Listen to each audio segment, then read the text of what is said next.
बिस्मिल्लाहिर्रहमानिर्रहीम। अस्सलाम वालेकुम नाज़रीन, मैं हूं एमएसजे और मेरे साथ मौजूद हैं सैयद मोहम्मद अली ज़ंजानी साहब। सर कैसे हैं आप, ठीक हैं? जी, बहुत शुक्रिया आपका। अल्हम्दुलिल्लाह बिल्कुल ठीक-ठाक। वालेकुम सलाम। सर दिसंबर शुरू हो गया है और पीटीआई के चेयरमैन भी अब नए आ चुके हैं। पुराने चेयरमैन जेल में हैं। दोबारा साइफर्ड पे फर्द जुर्म आयद होने जा रही है और इलेक्शन कमीशन भी कह रहा है जेल में फर्द जुर्म आयद होगी। किस तरह देखते हैं दिसंबर? दिसंबर का मंथ जब भी आता है तो पाकिस्तान के अंदर सियासत की जो गरमा-गर्मी है काफ़ी अरूज पे रहती है हमेशा।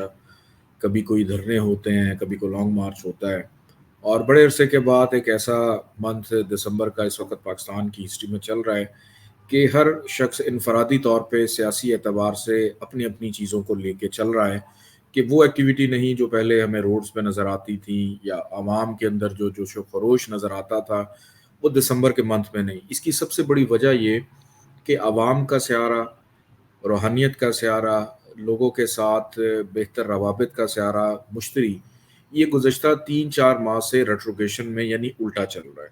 इसने यकम जनवरी 2024 डायरेक्ट हो जाना है। उसके बाद जाके पॉलिटिकल एक्टिविटीज़ जो हैं ऑन ग्राउंड आपको बेहतर अंदाज में नज़र आएँगी, बल्कि आप इसमें देख भी रहे होंगे कि जो भी सियासी जलसे हो रहे हैं, मीटिंग्स हो रही हैं, उसके अंदर वो गहमा-गहमी नहीं है जिस तरह से माज़ी में गुज़श्ता अदवार में हमें देखने को मिली। और जहाँ तक बात है चेयरमैन तहरीक-ए-इंसाफ जो भी अंदर हैं और अब एक नए चेयरमैन उनके जो कि अपने आप को कहते हैं कि मैं निगरान हूँ। 15 दिसंबर के बाद से जो खान साहब हैं उनके ऊपर रिलीफ के अमल का आगाज़ होगा। लेकिन इनकी 2 डेट्स मैं इसमें देख रहा हूँ इनके ज़ायचे के मुताबिक, एक तो मार्च 2024 है और एक मई 2024। कि मई 2024 का अरसा वो है कि जिसमें मुकम्मल तौर पे सख्तियों का कम हो जाना, ख़त्म हो जाना। लेकिन इसका अमल, इसका प्रोसेस जो है 15 दिसंबर के बाद शुरू हो जाएगा और चीज़ें काफ़ी उनकी हक में और फ़ेवर में कुछ ना कुछ, किसी न किसी अंदाज़ में जाती हुई नज़र आएँगी।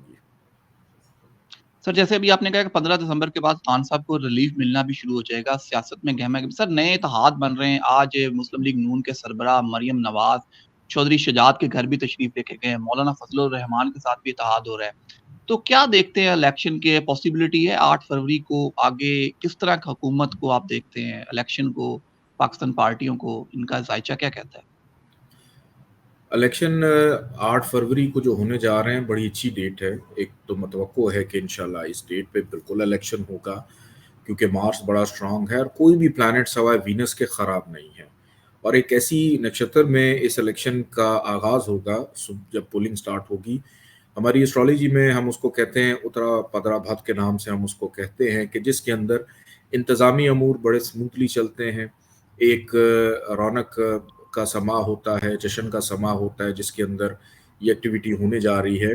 लेकिन वीनस की खराबी बताती है कि वो अफराद जिन्होंने हक़ राह-दही इस्तेमाल करना है, वो इतने ज़्यादा खुश नहीं होंगे क्योंकि वीनस 8वें घर में है।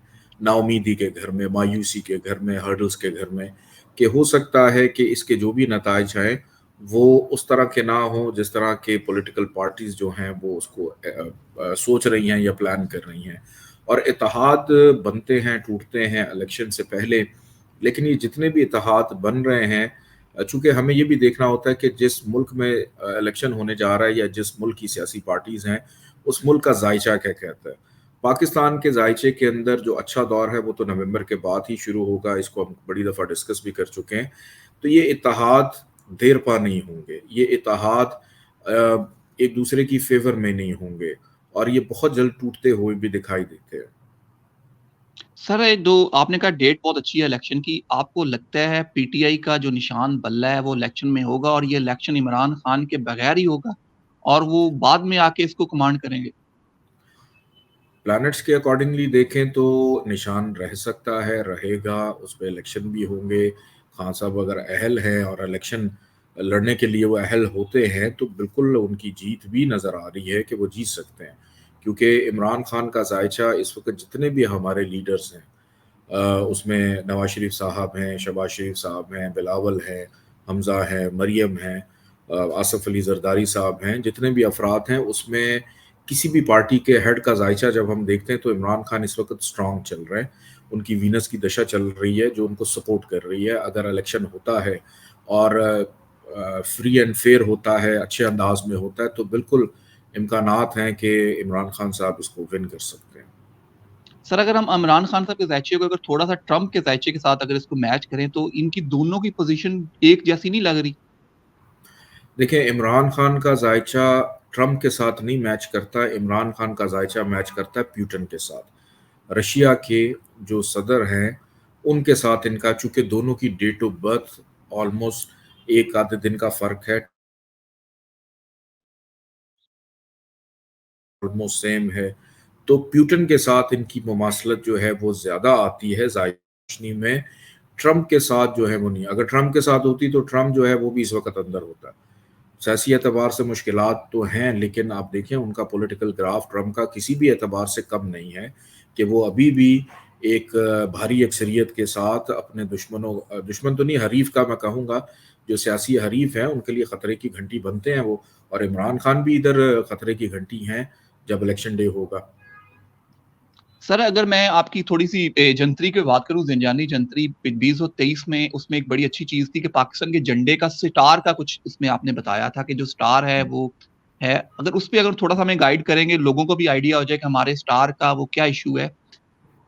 देखिए, पाकिस्तान के जायचे में आप जितने भी इस्लामी ममालिक हैं या किसी के भी फ्लैग पे चाँद जो बना हुआ है, जो हलाली चाँद है, एक होता है हलाली चाँद, एक होता है वबाली चाँद। हलाली चाँद होता है पहली तारीख का या 2 तारीख का, और वबाली चाँद वो होता है जो आखिरी दिन उसके चल रहे होते हैं, जब बिल्कुल वो डेड हो जाता है या डेड होने की पोज़ीशन में होता है।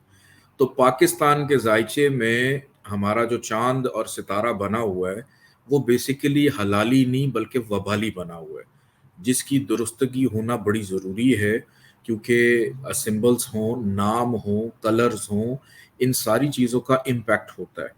तो पाकिस्तान के जायचे में आपने क्यों बुज़ुर्गों के सुना कि कोई भी काम जड़ा हो चढ़दे हुए चाँदनी च करया करो, क्योंकि बिल्कुल। चाँद जब अपनी 14 तारीख की तरफ जा रहा होता है, वो फुल पावर एनर्जी दे रहा होता है, और जब वो कम हो रहा होता है, उसके अंदर उसकी एनर्जीज़, उसकी ताकत, उसकी हसासियत, उसकी सेंसिटिविटी, जिससे अवाम के साथ उसका ताल्लुक होता है, कि हर इंसान के अंदर जो मौजूद उसकी फीलिंग है, जो उसके जज़्बात हैं, जो उसके एहसासात हैं, ये सारी की सारी चीज़ें मून कंट्रोल करता है। तो जब एक फ्लैग सिंबल ही आपका हलाली की बजाय वबाली की तरफ होगा, तो उसका फिर इम्पैक्ट होता है। तो इस हवाले से आर्टिकल था जंतरी में।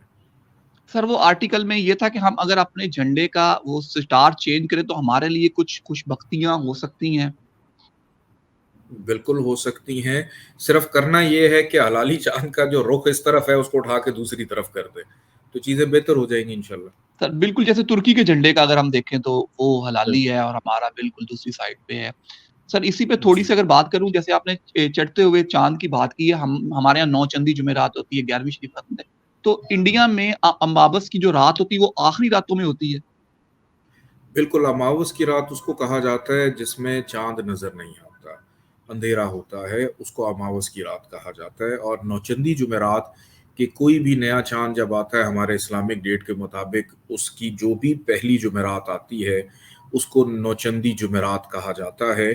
और जुमेरात के बारे में तो बहुत सारे फ़रामीन भी हैं कि ये वो शब होती है कि जिसमें मलाइका उतरते हैं, और सिर्फ़ जो है नेक अमाल और जो दरूद पढ़ा जाता है वो नामा अमाल में लिखे जाते हैं।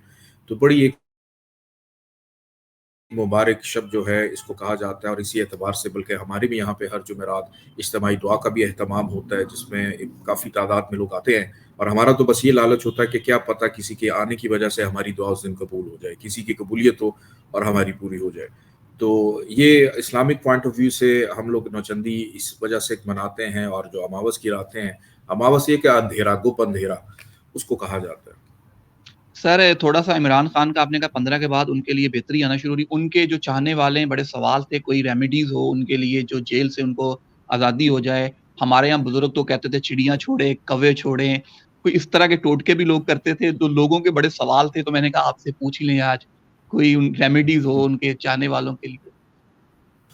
इमरान खान साहब को चाहिए कि अगर वो अपना को सदका देना चाहते हैं तो वो चीनी का सदका दें, मिठास का सदका दें, मीठी चीज़ों का सदका दें, और जुम्मे का दिन मंसूब है इसके साथ, वीनस के साथ, और अगर जुम्मे वाले दिन ये अपना सदका करते हैं और कंटिन्यूसली करते हैं, तो इससे ये है कि इनके लबो लहजे में भी मिठास पैदा होगी, इनके चाहने वाले तो हैं, इनको फॉलो करने वाले लोग भी हैं, उनके भी मिजाज, और चूँकि देखें कोई भी लीडर और सरबराह होता है, उसको फॉलो करने वाला कोशिश करता है कि मैं उसके अमल पे चलूँ। तो ये तहरीक इंसाफ के लबो लहजे में भी मिठास को पैदा करेगी। तो ये सदका अगर हर जुम्मे को ये देना चाहें, हस्ब तौफीक जितना भी देना चाहें ये दे सकते हैं। सर बहुत शुक्रिया, मुझे और सैयद मोहम्मद अली ज़ंजानी साहब को दीजिए इजाज़त। अल्लाह हाफ़िज़।